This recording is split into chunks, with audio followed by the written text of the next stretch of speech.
Selamat datang di penyuluhan kesehatan gigi dan mulut untuk anak di masa pandemi COVID-19.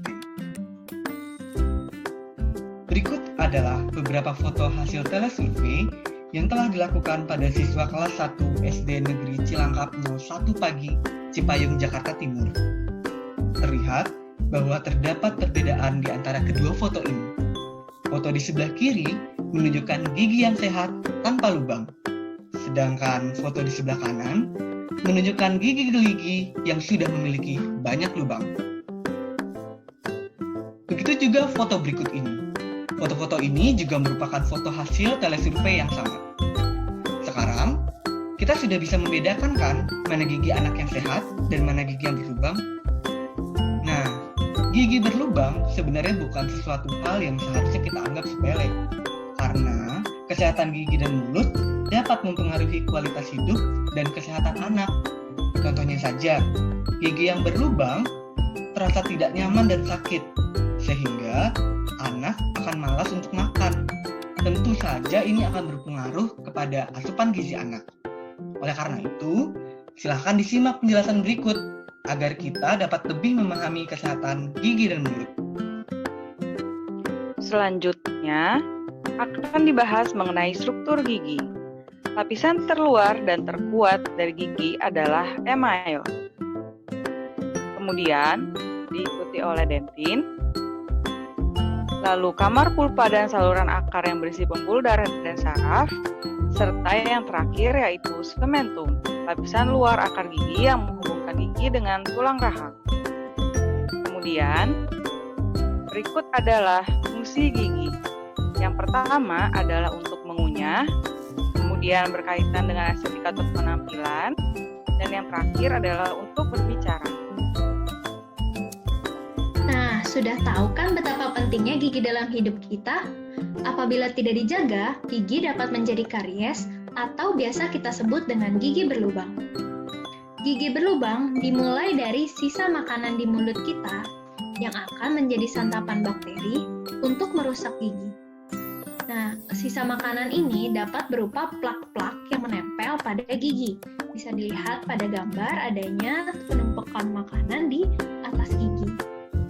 Nah, selanjutnya, lapisan pertama yang dirusak oleh bakteri adalah email gigi, yang bisa kita lihat sebagai bintik-bintik atau garis hitam pada gigi. Pada tahap ini, gigi belum terasa sakit. Selanjutnya, bakteri akan merusak gigi semakin dalam hingga menyentuh dentin. Pada tahap ini, gigi akan terasa ngilu saat minum dingin, panas, asam, atau manis. Lalu, lubang gigi akan semakin mendalam hingga menyentuh pulpa atau saraf-saraf gigi. Nah, pada tahap ini, gigi akan terasa sangat sakit berdenyut meskipun tidak ada pemicu.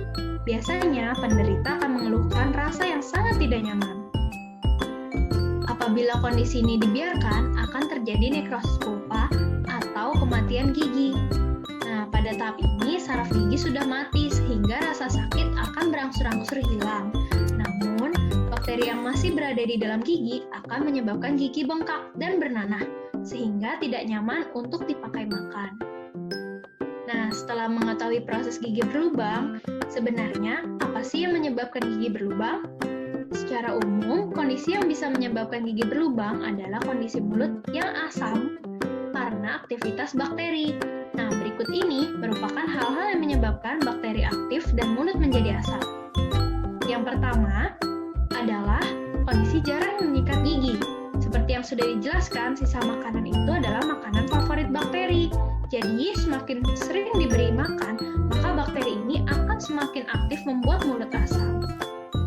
Lalu, kondisi mulut kering yang disebabkan oleh konsumsi obat-obatan atau keadaan penyakit tertentu seperti diabetes dan dapat menyebabkan mulut menjadi asam karena tidak memproduksi ludah yang berfungsi untuk menetralkan mulut. Selanjutnya, kondisi gangguan makan atau asam lambung juga dapat menyebabkan rongga mulut menjadi asam. Dan yang terakhir, konsumsi makanan manis dan asam yang berlebihan. Sebenarnya diperbolehkan loh untuk mengkonsumsi manis dan asam. Namun harus diingat jangan berlebihan dan harus diperhatikan waktunya. Nah, mari Mari kita simak hubungan antara makanan manis dan kondisi mulut asam. Jadi, setelah kita makan manis, keadaan mulut kita ini akan menjadi asam karena tadi sudah dijelaskan bakteri mendapatkan makanan dia. Biasanya, mulut butuh waktu sekitar 2 jam untuk kembali menjadi normal.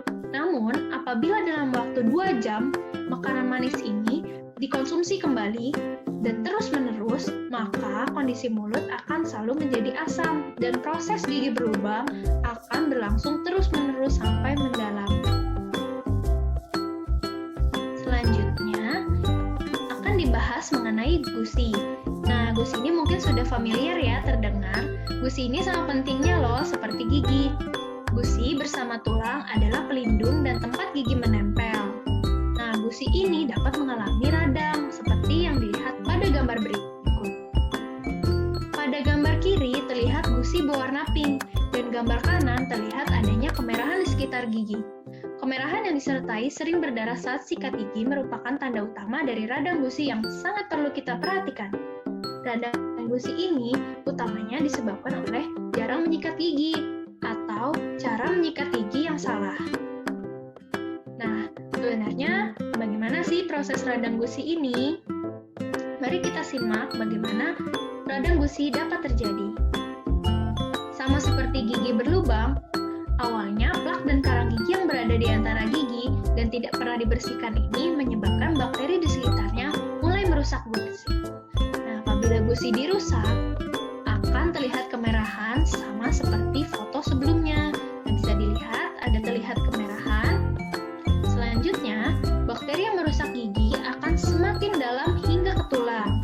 Dan saat tulang terinfeksi bakteri, lama-kelamaan tulang akan habis dan menyebabkan gigi bisa goyang dan terlepas. Dapat dilihat di gambar berikut. Nah, kondisi ini dapat diibaratkan seperti pohon dan tanah. Pohon adalah gigi dan tanah adalah gusi. Tanah menjaga pohon tetap kuat dan berada di tempatnya. Namun, apabila pohon kehilangan tanahnya karena kondisi sesuatu, maka pohon akan jatuh dan terlepas, bukan? Hal ini juga sama seperti gigi dan gusi. Apabila gigi kehilangan pegangannya, maka ia akan goyang dan terlepas, seperti pada gambar terakhir. Lalu, apa sih yang bisa kita lakukan untuk mencegah gigi berlubang dan penyakit mulut lainnya? Salah satunya adalah menjaga kebersihan gigi dan mulut, seperti dengan menyikat gigi dengan cara yang baik dan benar. Dan apa sih manfaat yang didapat dari menyikat gigi? Yang pertama, tentu gigi akan tampak bersih sehingga anak menjadi lebih percaya diri.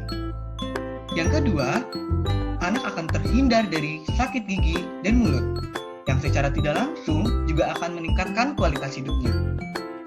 Dan yang ketiga, mengurangi bau mulut.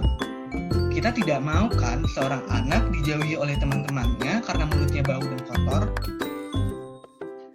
Lalu, kapan sih sebenarnya harus menyikat gigi? Berapa kali sehari? Nah, menyikat gigi yang efektif untuk mencegah gigi berlubang itu adalah minimal 2 kali sehari. Kapan saja? Pasti di antara anak-anak masih banyak yang menyikat giginya pada saat mandi sore. Tapi, seharusnya menyikat gigi itu dilakukan pagi hari dan juga malam sebelum tidur. Karena, kalau pada saat mandi sore, lalu saat makan malam giginya kotor kembali dong. Sedangkan saat tidur itu gigi kita harus bersih. Karena air liur yang ada di mulut kita jumlahnya akan berkurang lebih sedikit. Sehingga mulut kita menjadi lebih kering dan kuman-kuman pun menjadi lebih gampang untuk merusak gigi-gigi anak kita. Lalu, yang menjadi pertanyaan selanjutnya, bagaimana ya cara sikat gigi yang baik dan benar? Pertama-tama, kita harus memilih sikat gigi dengan bulu sikat yang halus agar tidak merusak gusi. Lalu, gunakan pasta gigi yang mengandung fluoride ya, karena kandungan fluoride pada pasta gigi terbukti efektif untuk mencegah gigi berlubang. Tapi, kita juga harus hati-hati dalam pemberian pasta gigi berfluoride pada anak. Karena kalau terlalu banyak, bisa menyebabkan gigi menjadi rapuh atau disebut dengan fluorosis. Jadi, lebih dari 3 tahun adalah sebesar biji jagung. Sedangkan untuk anak-anak kurang dari 3 tahun cukup selapis saja. Nah, untuk ayah dan ibu, jangan lupa selalu dampingi anak sikat gigi setidaknya sampai usia 7-8 tahun ya. Karena memang orang tua memiliki peran yang sangat besar dalam membimbing, mengajarkan, dan mencontohkan cara menyikat gigi yang baik pada anak di rumah. Nah, lalu bagaimana ya cara menyikat gigi yang baik? Pada intinya, ketika menyikat gigi, kita harus pastikan bahwa seluruh permukaan gigi tersikat dengan baik. Diawali dari permukaan luar, baik bagian depan yang terlihat saat senyum maupun bagian belakang yang tertutup oleh pipi. Semuanya harus disikat dengan gerakan dari gusi ke gigi, baik gigi atas maupun gigi bawah. Lalu tidak lupa pada permukaan kunyah, yaitu gigi-gigi belakang atau gigi geraham yang seringkali terselip makanan karena kita gunakan untuk mengunyah. Bagian ini, baik pada gigi atas maupun gigi bawah, harus dibersihkan dengan gerakan maju mundur. Nah, serta yang seringkali terlupakan atau terlewatkan nih, yaitu permukaan dalam gigi depan maupun gigi belakang. Bagian ini juga perlu disikat dari arah gusi ke gigi ya, jadi tidak boleh ada bagian yang terlewat. Kemudian, jika kita melihat ada lapisan putih pada lidah anak, maka perlu kita bersihkan secara perlahan. Untuk membersihkannya, kita dapat menggunakan kasa, alat khusus sikat lidah, ataupun sikat gigi dengan tekanan yang sangat ringan. Setelah itu, ada informasi yang masih jarang diketahui nih, yaitu setelah sikat gigi sebaiknya hanya diudahkan saja sisa pasta giginya tanpa berkumur dengan air. Hal ini bertujuan agar kandungan-kandungan baik di pasta gigi tidak terbilas oleh air. Namun, jika anak merasa tidak nyaman, maka boleh berkumur sebanyak 1 kali saja dengan air bersih. Kemudian, kira-kira makanan apa sih yang baik dan buruk untuk kesehatan gigi? Jadi, makanan-makanan seperti kacang-kacangan, susu, keju, buah, dan juga sayur, atau dengan kata lain makanan-makanan tanpa gula, itu baik untuk kesehatan gigi. Sedangkan makanan-makanan seperti permen, coklat, kue, dan juga es krim yang mengandung gula, itu buruk bagi kesehatan gigi karena dapat menyebabkan gigi berlubang.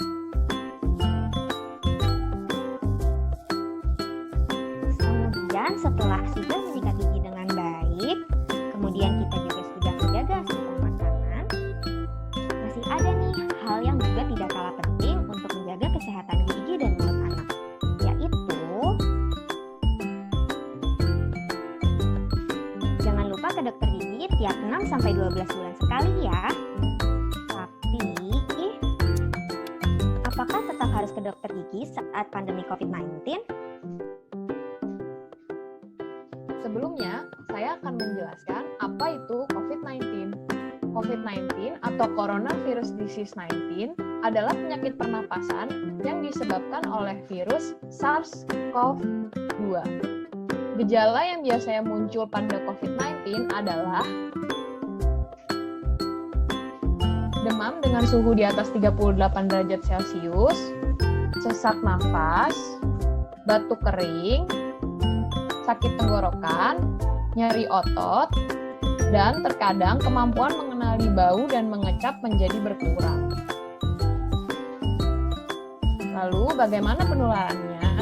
Cara penularan COVID-19 adalah melalui droplet atau tetesan kecil yang keluar dari mulut atau hidung pasien COVID-19 saat mereka batuk, bersin, atau berbicara. Droplet juga dapat menempel di permukaan benda dan menyebar lewat sentuhan tangan yang kemudian masuk ke tubuh saat kita menyentuh mata, hidung, atau mulut. Masa inkubasi atau waktu antara seseorang terpapar virus sampai gejala dari COVID-19 ini muncul adalah 2-14 hari. Namun, perlu dicatat bahwa beberapa orang yang terinfeksi virus ini tidak menunjukkan gejala apapun.